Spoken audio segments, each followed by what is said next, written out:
NBA is back. I know the Wolves don't play till tomorrow, but I'm still excited. How about that game last night though? You know, Denver on primetime again. Look, I didn't get to watch a lot of it. I was busy, but I got to see, you know, the end of the game. I got to see the stats of the game, and I have a question. I have a question for Nathaniel Hackett. Why was Melvin Gordon able to take carries away from Javonte Williams, but when Javonte Williams gets hurt and you guys pick up senior citizen Latavius Murray, all of a sudden Melvin Gordon just gets no touches? Dumbest thing I've ever seen. And for people who are like, oh, it's because Melvin Gordon's terrible. He's really not. I don't know, man. I think the Broncos might actually be cooked on the year. Like, I'm sorry, Denver, but I am so sick of watching you now. I'm legitimately happy, like I said in my predictions, that you lost, because this gives me a reason to just be out. See you next year.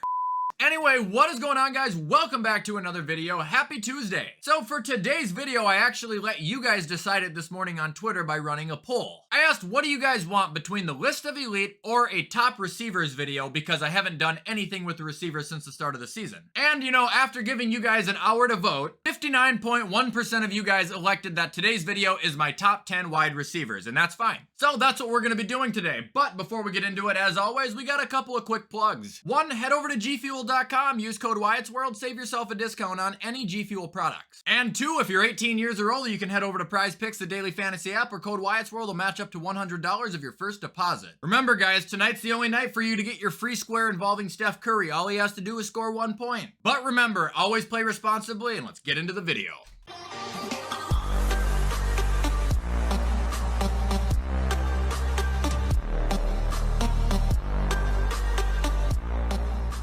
Alright, so before we get into number 10 on the top 10 receivers list, I gotta give you guys a couple honorable mention, because there was about 15 people who nearly made this. Some people I want to mention who just narrowly missed it are Hollywood Brown, Michael Pittman, DK Metcalf, Tyler Lockett, and T. Higgins. Also understand D-Hop's not on here because he hasn't played this year. And I know I missed a ton of other honorable mentions, but we gotta get this going. So, starting off, we got number 10.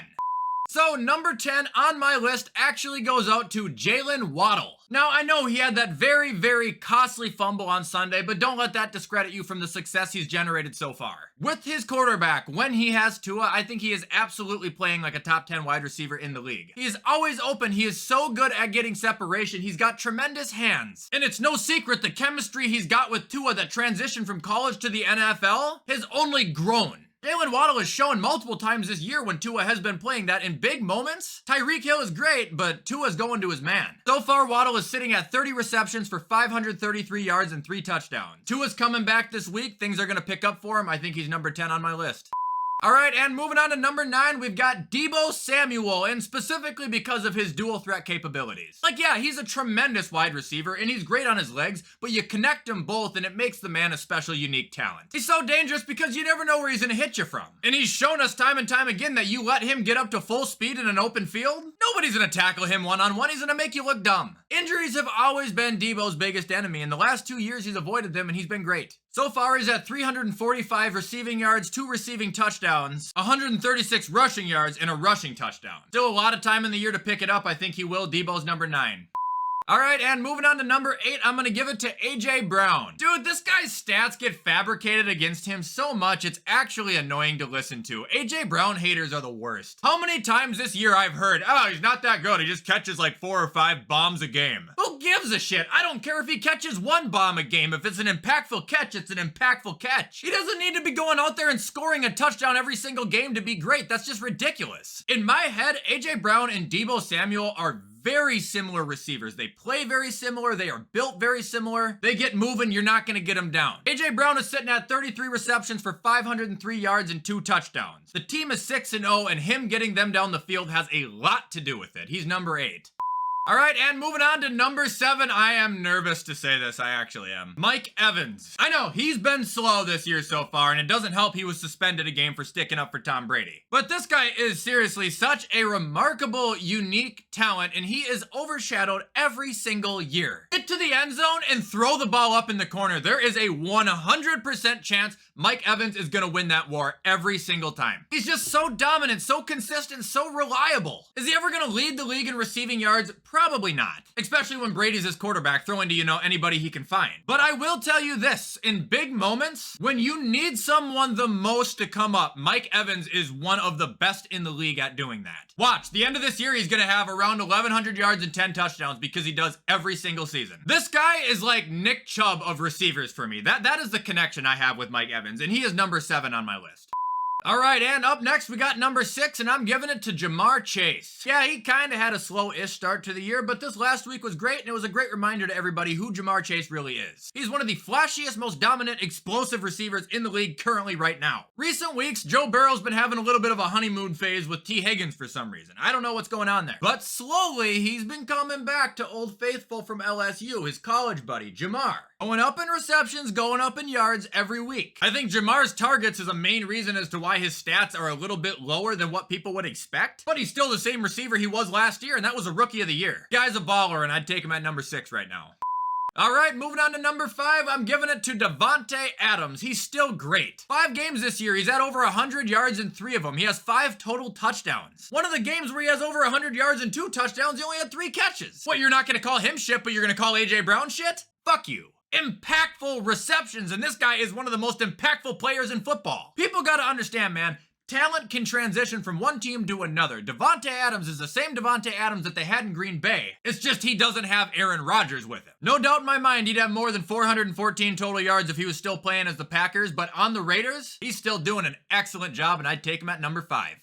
All right, and moving on to number 4. Oh, I'm scared to say it. Cooper Kupp. 4 is a good number. I know some people are gonna be like, oh, he's 1, he's 2, he's 3. To me, he's 4. And it's not to anything he has done wrong. He couldn't do any better if he tried. It's just personal preference. Cooper Kupp, a couple years ago, was looked at as one of those guys in the league that's, just a slot receiver, and he's pretty good. Then they go out and they get Matt Stafford, and he explodes for one of the most prolific receiving seasons ever. That's great. That's recognized. And this year, he's doing exceptionally well, but he is doing just as well as about 5 other people. Like I said, dude, it is a preference. Cooper Kupp is an absolute dog. 56 receptions, 607 yards, 4 touchdowns so far on the year. That is excellent, and I'd take Cooper Kupp at number 4.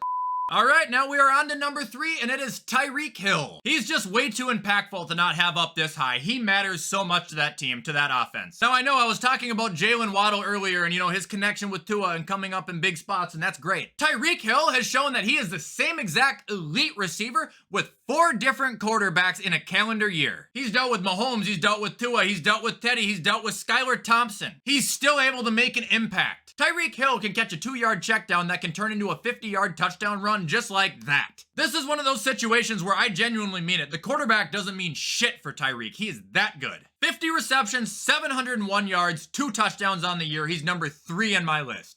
And that brings us to number 2, and it is Stefon Diggs, my boy. Diggs has been an absolute dog this year. 6 games, he's had 4 of them over 100 yards. In those 6 games, he scored 6 touchdowns. He also has 49 receptions for 656 yards. That entire stat line I just said is elite. This guy has stepped up in big moment after big moment. I haven't missed a snap of a Bills game this year. No play is ever dead with Stefon Diggs on the field. Could be 3rd and 24. There's a 65% chance you're gonna convert if you have him on the field. He left Minnesota, he went to Buffalo and did exactly what he said he was gonna do. Take over the league, remain one of the best, and in my head, he's number 2.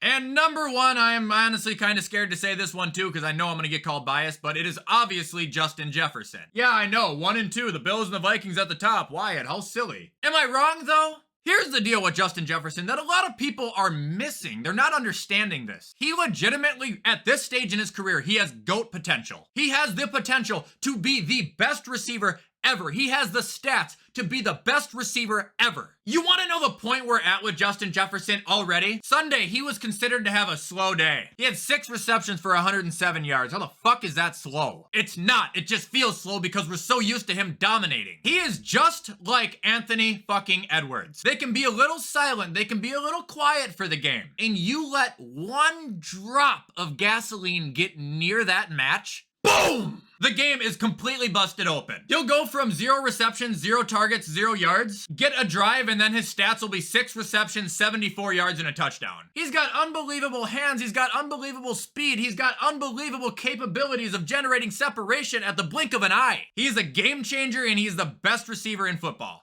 All right, everybody, and that is going to be all for my top 10 NFL receivers currently in the league after week 6. I hope you guys did enjoy this video. If you did, you already know what to do to show support. Comment, like, subscribe, turn that bell on. I do my best to post every single day. With everything I just said, though, I'm going to hop off and get this edited so you guys can watch it on time. Enjoy the NBA opener tonight, and as always, I will see you in the next video.